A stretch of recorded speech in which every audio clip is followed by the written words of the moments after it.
O assunto hoje é licitação. E nada melhor que o nosso amigo Lorival Teixeira, da Teixeira Consultoria em Licitações Públicas. Ele é diretor executivo dessa empresa e vai estar nos dando algumas dicas, alguns esclarecimentos, principalmente para você empresário, para você pequeno empresário, porque nós temos bastante aqui na nossa região, né, pessoas que têm empresas pequenas, mas que às vezes não participam de um processo licitatório porque acham que não pode. E é engano.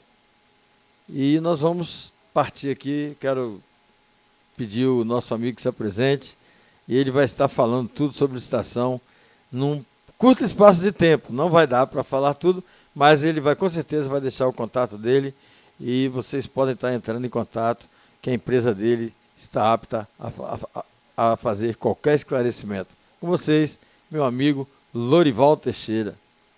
Bom dia a todos os nossos ouvintes, bom dia a todos os colaboradores, ao meu grande amigo, né, Altair Marinheiro, meu comandante.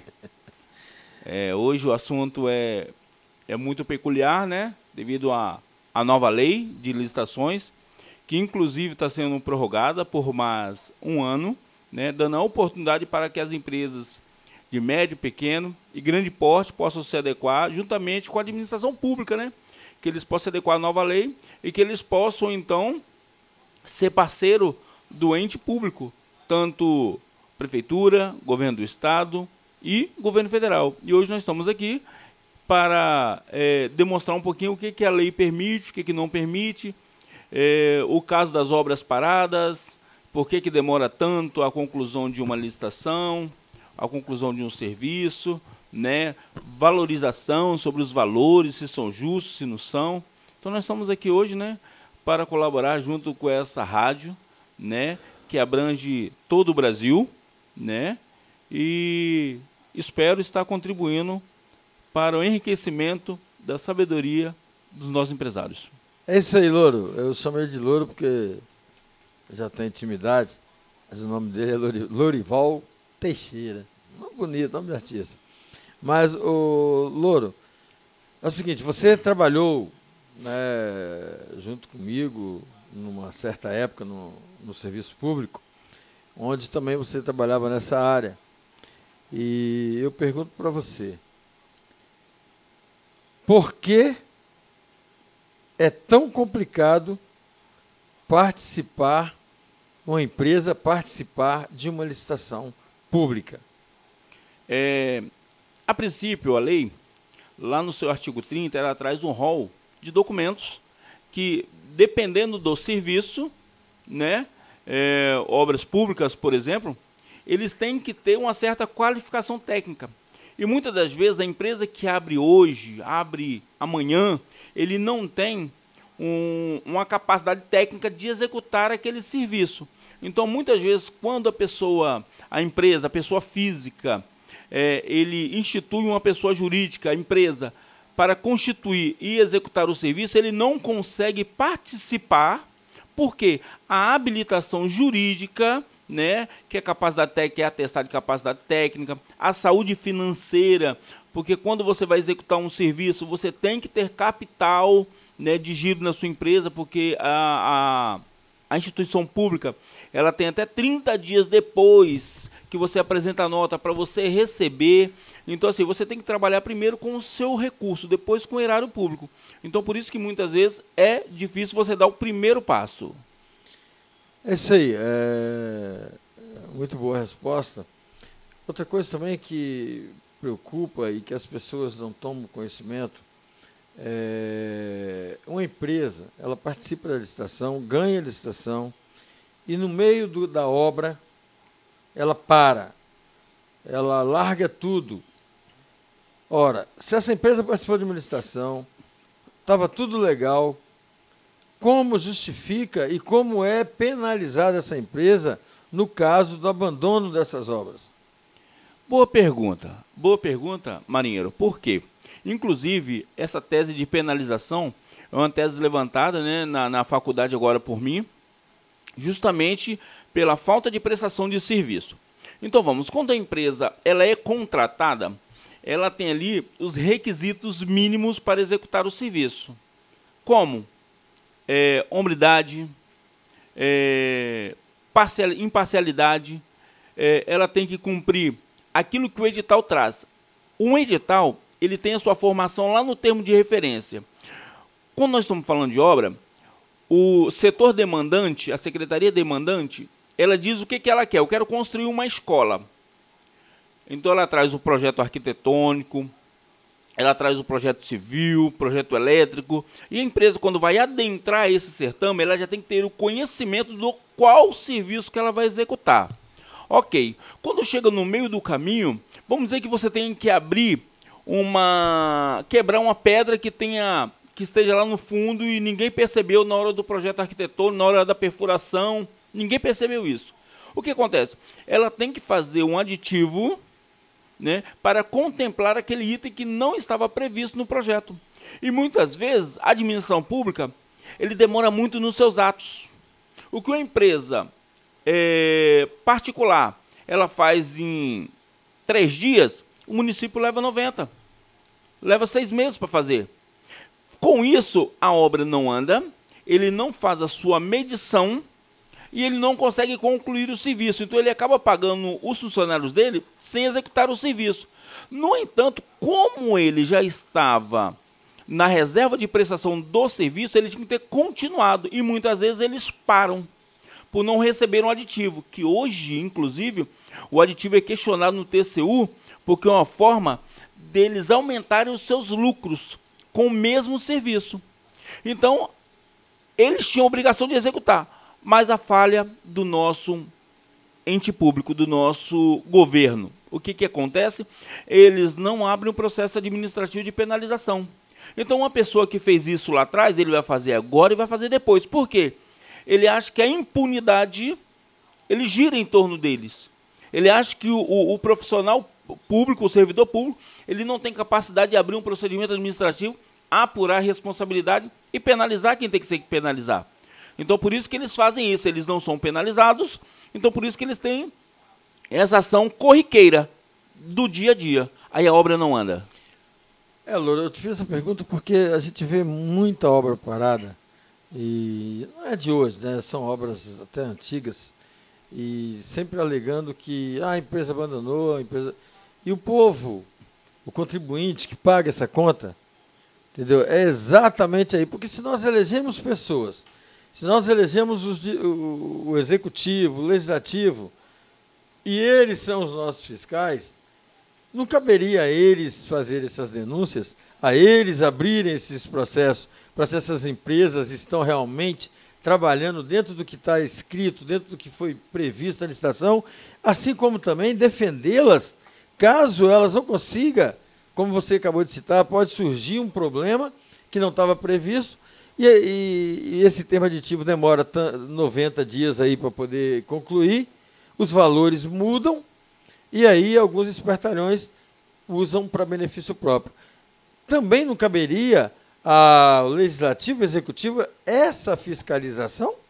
Então, em relação à fiscalização, os vereadores, os deputados estaduais, federais, eles têm essa prerrogativa de fiscalizar o Estado. Independente da paralisação ou não, eles têm essa função. A função são deles, de fiscalizar. A população também ele não é demandante, mas ele é responsável também pela fiscalização das obras do serviço.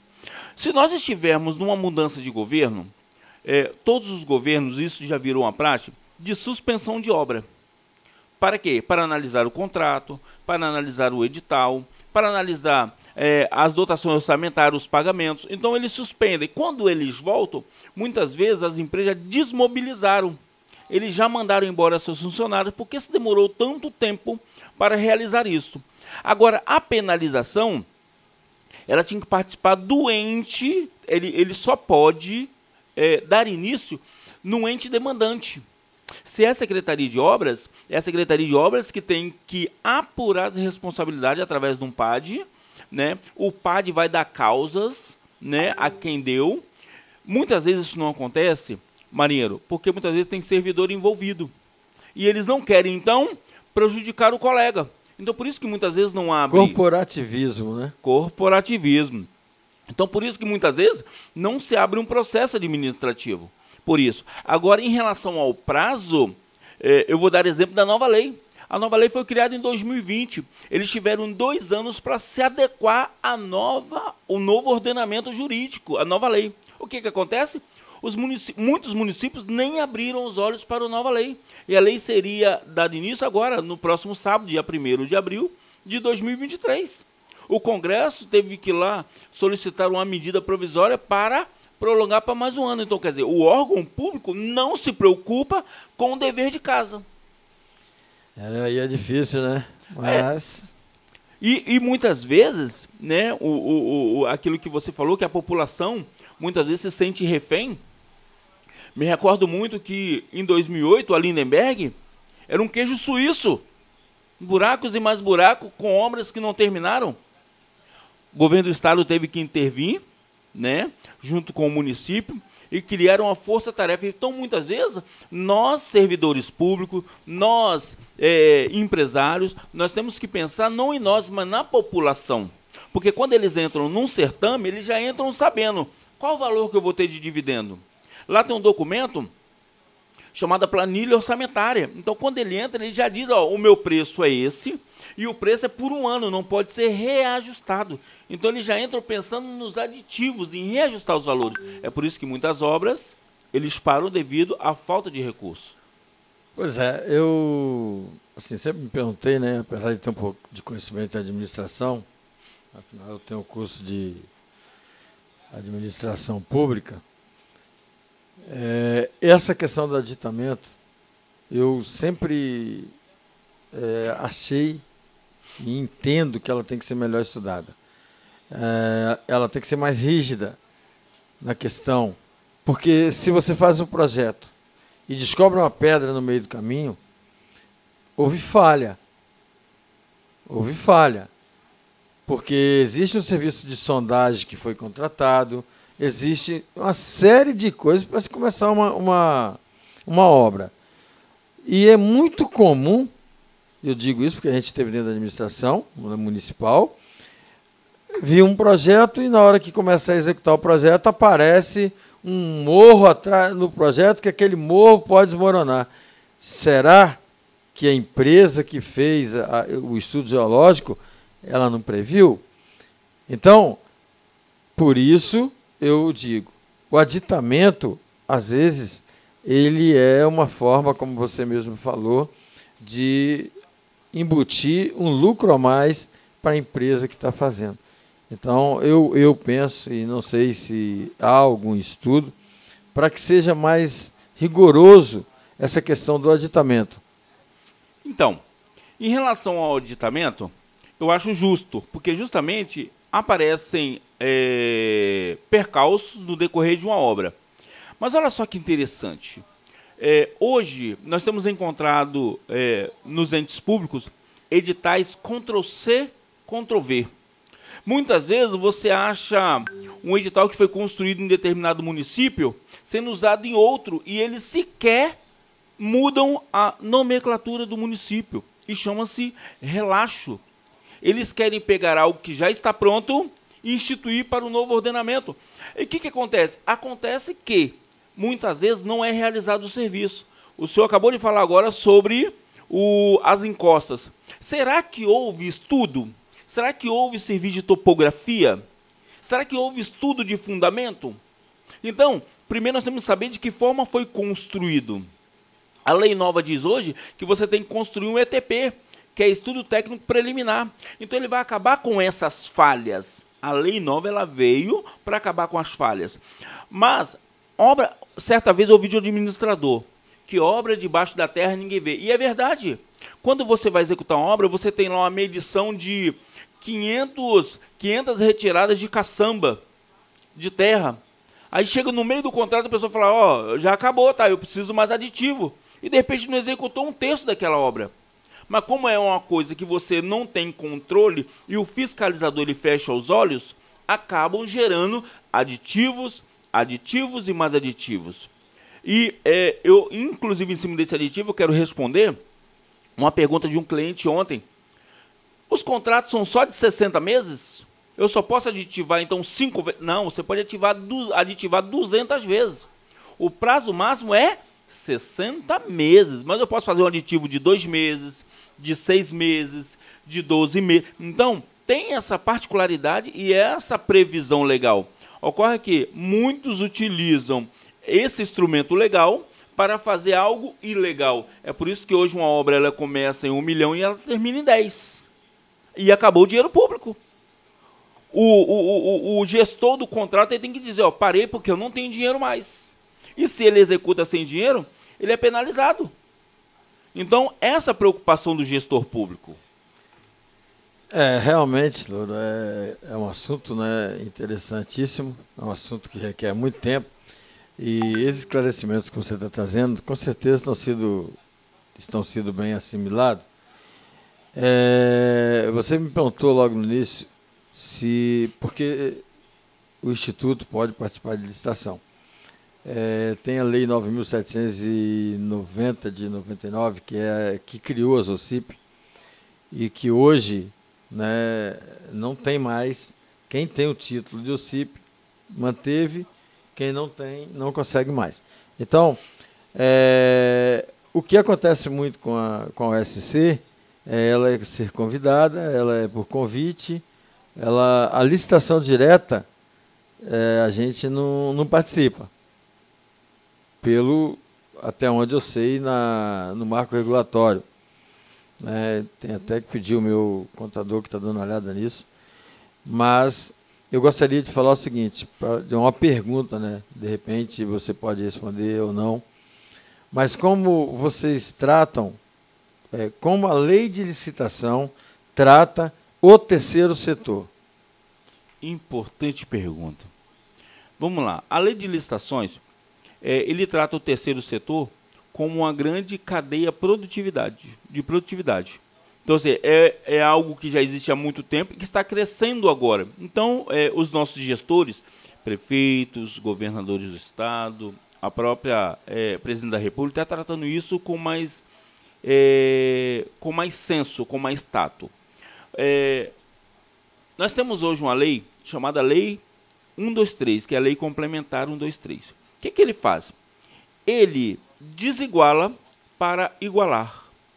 Se a sua empresa tem lá um capital social de 10 milhões de reais, e a empresa, um microempreendedor hoje, ele tem um capital lá de 100 mil.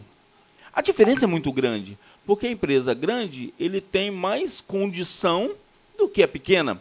Então, o que a lei complementar ela faz? Ela iguala as duas empresas. Elas participam de igual para igual. E a microempresa, a ZOCIP, a empresa de pequeno porte, eles acabam se igualando nessa lei complementar com as grandes. Então, vocês começam a participar de pé em pé. Claro, a empresa maior ela tem condição de reduzir os seus custos? Tem, mas a empresa menor ela tem condição de chegar até ele. Então, essa lei complementar ela veio, né, e ela, inclusive, ela está enquadrada já na Lei 1433 de 2020, né, como um instrumento só para beneficiar as empresas. Então, hoje, o terceiro setor, as empresas de pequeno porte, as microempresas, o microempreendedor, ele tem a oportunidade de se igualar. E o que é interessante, o microempreendedor, ele não precisa apresentar balanço patrimonial. O que nós somos obrigados, como microempresa, empresa de pequeno porte, até determinado valor, ele não apresenta. Mas, claro, valores superiores, sim, acima de 80 mil tem que se apresentar. Agora, abaixo, se você vai participar, você não precisa. Então, você acaba sendo beneficiado pela própria lei em decorrência do empresário maior. Então, o que acontece? Você entra em pé de igualdade com ele. Então, hoje o mercado está se abrindo, os serviços estão se abrindo, o que antes a lei, a 866, a 10.520 não permitia, a 1433 hoje permite. Então, hoje, as OCIPs, né, essas organizações, OSC, né, ele tem participado hoje, né, com pé de igualdade e com muita chance de ganhar um processo licitatório.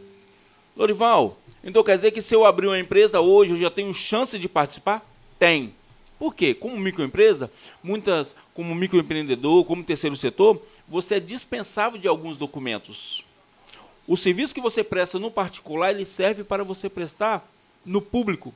Então você tem a oportunidade. Então você que é microempreendedor, tá? Microempresário, empresário de pequeno porte, organização, terceiro setor, você pode abrir a sua empresa legalmente e começar a participar das licitações. Tá? Então, assim, você não tem um diferencial a menos, você tem a mais, você tem mais chance de ganhar uma licitação do que uma empresa de grande porte. Então, eu recomendo, abra sua empresa, se especialize, porque não é fácil, procure um profissional da área para te instruir, tá? E que você terá muita chance de crescimento. É isso aí, Louro. Realmente, né, a gente tem que procurar o conhecimento, e essa é uma das finalidades da Rádio Instituto de Integração, buscar, através de falas com pessoas e profissionais como você, para estar trazendo alguns assuntos para que a comunidade tome conhecimento e veja que nem tudo é tão difícil. Às vezes o que falta é o conhecimento, é buscar. Então, meus queridos ouvintes, que essa mensagem de hoje aqui, que essa fala do Lorival, tenha tido utilidade para vocês. E não desanime, você que tem vontade de abrir uma empresa, você que já está trabalhando e informal, valorize seu trabalho, legalize a sua empresa, legalize o seu trabalho, porque a lei permite, como foi acabado de falar aqui, através da lei de licitação, vai lhe dar vários direitos que você, sem estar registrado, você não consegue. Então, é isso que a rádio, é isso que nós queremos trazer para vocês. Uma informação de qualidade, uma prestação de serviço que venha ser útil e que venha a ajudar você no seu crescimento comercial, no seu crescimento pessoal também. Quero agradecer meu amigo Lorival pelas palavras. Não tem jeito, é uma figura. E te pedir para as palavras finais, Louro, que você sinta-se à vontade para fazer sua despedida. Bom, primeiro eu quero agradecer, né, esse grande amigo marinheiro, dizer que o Instituto Integração, ele tem proporcionado a vários munícipes, colaboradores, né, a capacidade de se capacitar. Então procure o Instituto Integração, quais são os cursos que oferecem, quais são as oportunidades de mercados que hoje têm se aberto, quais são as parcerias que o Instituto tem, que possa ser como indicação. Tá? Você que tem, você faz pão em casa, você faz salgadinhos em casa, você vende o salgadinho de porta a porta, você tem a oportunidade e você tem a capacidade de vender para o órgão público. Basta se capacitar e buscar entendimento sobre o mercado. Então eu quero agradecer aqui, né, ao Instituto de Integração, né, à rádio, ao meu amigo marinheiro, né, meu comandante em chefe, né, e a todos vocês que participaram conosco. Estamos à disposição, né? Lá no Instagram você pode nos procurar lá como louro.filho ou licitações.vieira Teixeira, voltando, é Teixeira.vieira licitações. Então você pode nos procurar, buscar informação, ou vir aqui até a rádio, né, buscar informação com o nosso marinheiro. Então, muito obrigado por esse serviço prestado e nos colocamos à disposição para novas demandas, né, dos nossos munícipes e colaboradores. Obrigado, marinheiro. Obrigado, Louro. Foi um prazer ter você aqui. Nós vamos encerrando por aqui, né, essa entrevista. Nosso muito obrigado ao meu amigo marinheiro Lorival Teixeira. Eu queria uma parte. Pode fazer. Quando eu assisti o show da Xuxa, as pessoas falavam assim, quero mandar um beijo para papai e mamãe, né? Eu quero aproveitar aqui o show da Xuxa, né? E mandar um beijo para minha esposa Edna, para minhas filhas Ingrid e Joyce e para o meu genro filho Edson, tá? Que Deus abençoe vocês e que nós estamos firmes nessa batalha. Obrigado. Tá aí o abraço, né, do nosso amigo Louro para a sua família. E isso, gente, é muito importante. A família em primeiro lugar, e gostei da atitude dele, e que sirva, né? Esse vídeo vai ao ar e que vocês se espelhem no exemplo do Louro. Não esqueçam da família, onde quer que vocês estejam. Um abraço a todos e ficamos por aqui. Até a próxima, se Deus assim permitir.